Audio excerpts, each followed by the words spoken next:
Welcome to Advanced English Gossip. This week we have some juicy news from Shakespeare's The Merchant of Venice and Maupassant's The Necklace. They explore their paradoxes and anomalies in the human behaviour associated with materialism and marriage to ignite discussion around morality. Stuff, the paradox of the week. Our attempts to attain individualistic objectives paradoxically leads not to self-betterment, but rather a disconnect in identity and relationships. In the world of The Merchant of Venice, this occurs through the materialistic characterization of Shylock, which shows his desire for money and revenge. Remember when Shylock's daughter runs away and he exclaims, "Oh my ducats, oh my daughter, my ducats and my daughter." Turns out the repetition of daughter and ducats in parallel sentence structures emphasizes his anomalous capitalization of relationships and the need for morality in human behavior. Fast forward and we can see the paradox of Shylock's selfish behaviour in the courtroom scene. "Nay, take my life and all. You take my house, you take my life."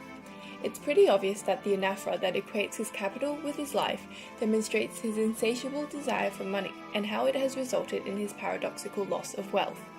Fly over to Maupassant's world and Mathilde is so enamoured by constructing an appearance of wealth that her downfall is paradoxically caused by her materialistic behaviour.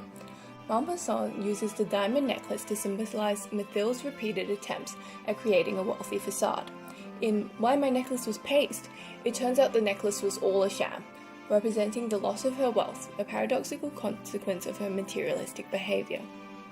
Now relationship gossip. Turns out that anomalies in human behaviour undermine a traditional marriage by either challenging gender roles or capitalising the relationship. In the world of The Merchant of Venice, tensions are heating up between Bassanio and Portia, when Bassanio says, "I would lose all to deliver you." The paradoxical notion of Bassanio sacrificing one life for another, namely Portia's for Antonio, is really just a reflection of their patriarchal Elizabethan marriage. Portia, disguised as Balthazar, fires back with, "Your wife would give you little thanks for that."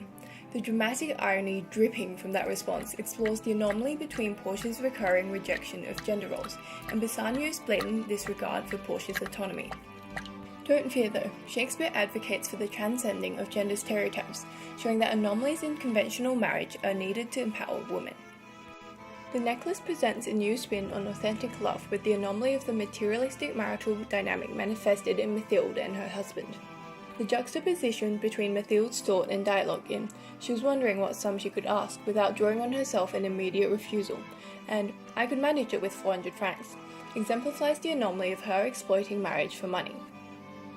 If that wasn't enough to show how dysfunctional their marriage was, the hyperbole in "he compromised all the rest of his life, risked his signature," certainly does, emphasizing the paradoxical conflict between the husband's selfless behavior and the artificiality of their marriage. Let's recap. The Merchant of Venice and The Necklace have explored how anomalies and paradoxes are needed to highlight inconsistencies in human behavior and assert the complexity of morality. See you next week for the latest gossip on Rosemary Dobson.